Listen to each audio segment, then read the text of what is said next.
Public music presents. Hello mic check. Hello. तो दोस्तों ये गीत सिर्फ प्यार में धोखा खाए हुए दीवानों के मनोरंजन के लिए है। तो आपसे रिक्वेस्ट है कि कृपया आप इसे अपने दिल दिमाग हड्डी गुद्दा फेफड़ा आगे पीछे ऊपर नीचे हाथ पैर लात कहीं भी बिल्कुल ना ले। दिल पर चलाई के हथौड़ी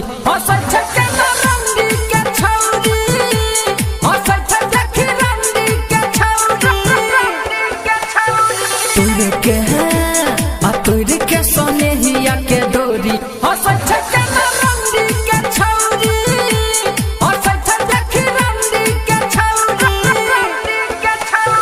कोही के कोही के बेसरमी सॉरी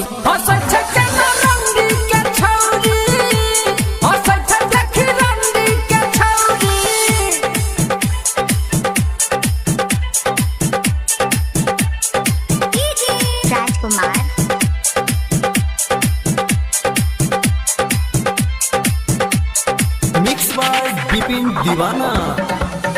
सब लगले बेकार खाली ठीक हमारा प्यार छोड़ दिलिए एकरे खातिर छोड़े नहीं रहे हथाऊ है छोड़ दल के साथ हमरा नहीं दै छै अब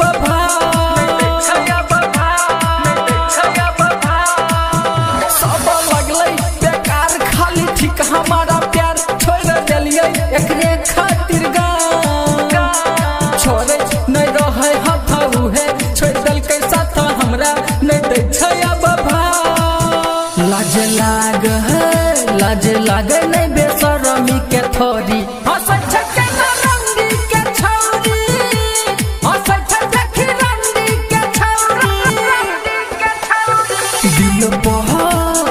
दिल पर चलाई के हथौड़ी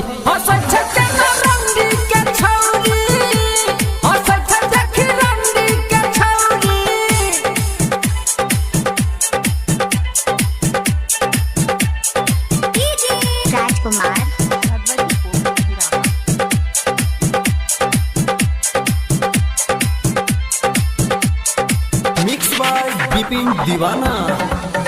करिए कते पढ़े जे जरै छै करे जे हमरा हाल पर बजाबे ताली जानू रहे कब चाहे नहीं छिए तब निकलिए जाय छै गाली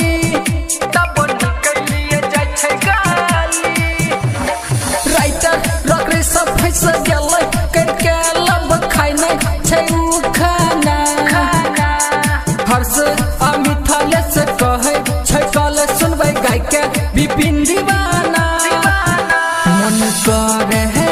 मन करे कपार दिए फोरी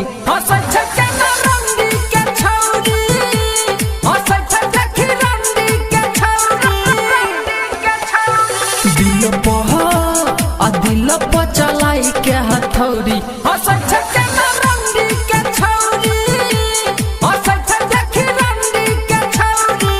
recording studio public music Dudhpura बाजार।